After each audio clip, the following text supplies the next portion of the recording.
morning students. Today we are going to start with sampling, which covers a huge portion in your NET exam.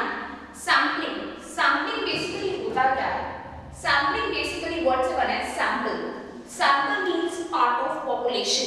Population का एक भाग. जैसे suppose अगर मैं markers की बात करूँ, तो इस दुनिया में जितने भी मार्कर्स हैं, वो सारे के सारे मार्कर्स मेरे बनते हैं पॉपुलेशन, जिसे हम कह सकते हैं यूनिवर्स या सेंसस भी जिसे हम लोग कहते हैं.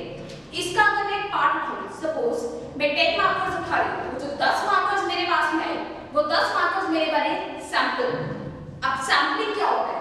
सैम्पलिंग बेसिकली एक ऐसी टेक्निक है, एक ऐसा तरीका है जिसमें हम लोग सैंपल्स को स्टडी करके पूरे पॉपुलेशन की कैरेक्टरिस्टिक्स, पूरे पॉपुलेशन की विशेषताओं को एक्सप्लेन कर पाते हैं. This is called sampling.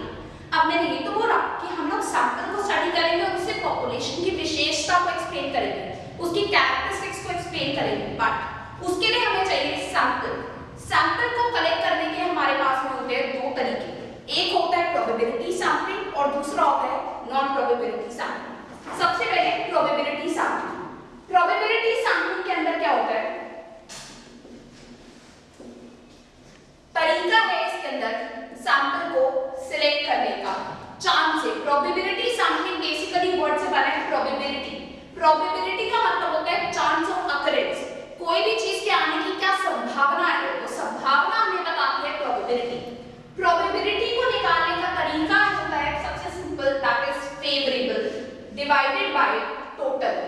Favourable मतलब जो हमें चाहिए, टोटल मतलब है सारा का सारा पार्ट. जैसे अगर मैं एक कॉइन की बात करूं, एक कॉइन में अगर हेड आने की संभावना आपसे पूछी जाए, तो कॉइन में हेड आने की क्या प्रोबेबिलिटी आपसे पूछी जाए, तो उसके लिए तरीका क्या होता है? 1/2. क्यों?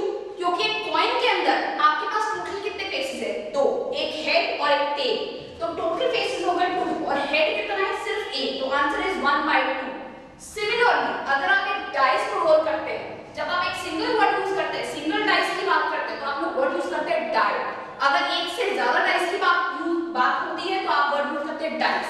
अगर आप एक डाई को रोल करें, तो उसमें आपसे पूछा जाए कि 5 आने की प्रोबेबिलिटी क्या है, आप कहेंगे 1/6. क्यों?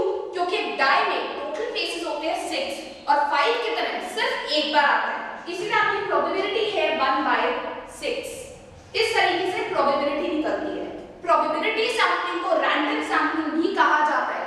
एग्जाम में बहुत बार क्वेश्चन पूछा होगा कि प्रोबेबिलिटी सैंपलिंग और रैंडम सैंपलिंग आपस में क्या है.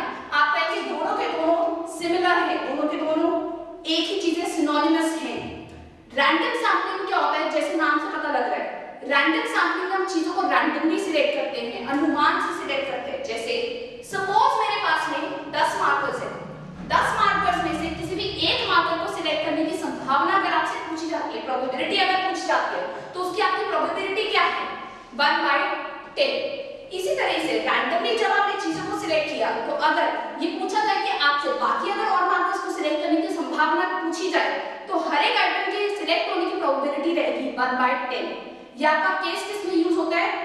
होमोजेनस पॉपुलेशन में या हेटेरोजेनस पॉपुलेशन में. क्वेश्चन यहां से बहुत ज्यादा फ्रेम करता है.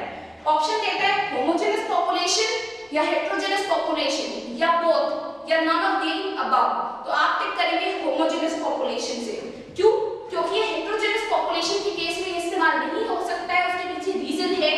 जैसे आप कभी मार्केट में पेन खरीदने के लिए गए हो, सपोज करें मैं आपको रेनॉल्ड्स का पेन देती हूं जिसमें व्हाइट बेस